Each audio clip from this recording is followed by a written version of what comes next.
Thanks very much for joining us here on NDTV Profit. And joining us on the channel right now is Dr. Wilfried Aulbur, who's of course heading the business for Mercedes-Benz here in India. We don't know the company as Daimler, though the brand Mercedes-Benz is something that practically everyone is very well aware of, and that's because they've been in the country for more than 10 years now. Thank you so much, Dr. Aulbur, for speaking to us. Thank you for having me. Not the first time, of course, to have you on the channel, so it's always great to have you back. And for once, we have you outdoors in a nice setting as well, so that's always great.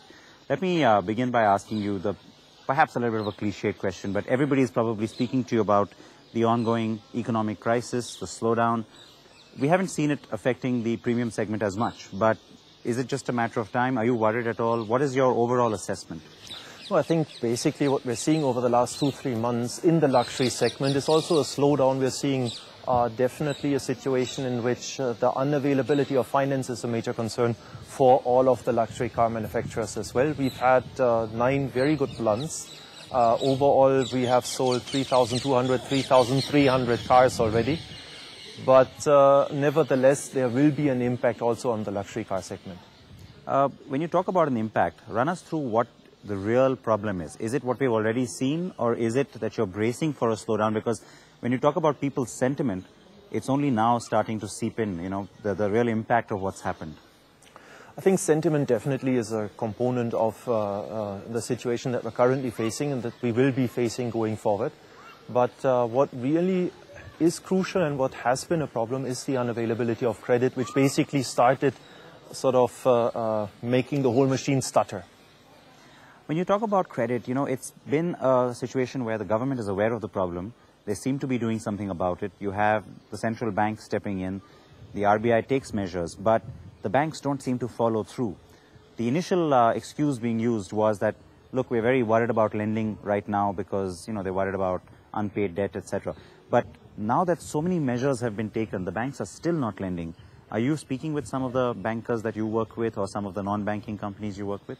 No, absolutely. We're in constant dialogue and we're definitely trying to see what we can do in order to make them lend to our customers, no doubt about that. All right. And are there any specific measures that the company takes as well, or is this more sort of the onus is more on the lending institution itself? What do you mean that the company are you coming up with, let's say, special finance schemes or, you know, lower rates or things like that? That is part and parcel of basically selling. At this particular point in time, we don't have anything particular at this point. All right. And let's also look at the flip side. It's not just passenger cars, of course. There's been a bigger impact on commercial vehicles. In fact, commercial vehicles, we've actually seen there's been a certain amount of, you know, even a production cut that's taken place for certain players. What's the situation with you? I know it's a niche segment today, but it's a segment that promised a lot of growth. No, it's still, since we are mostly into energy and coal, right, what we see is that this segment is pretty much isolated in terms of overall demand drivers. We still need to get coal, we need to produce energy. Even with the slowing of the economies, we are still energy deficient.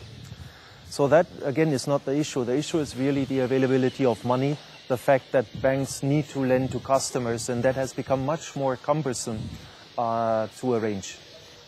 If you look back at the last few months or a couple of years, in fact, the reason why we saw such a nice, healthy growth prospect for high-end or large-capacity trucks was because there was so much happening in the economy. You know, there was a lot more infrastructure being added, a lot of intercity cargo was being moved around. All those activities have also come to a halt today. So when you talk about addressing the finance issue, it's also a bit of a lack of demand as well, isn't it, for commercial vehicles? Again, it depends on the segments. It depends on what kind of product you're offering for which kind of application. For us, with our tippers, we are basically doing overburden removal in coal applications. And that is an area that is really not as much impacted by the demand side, but by the availability of funding.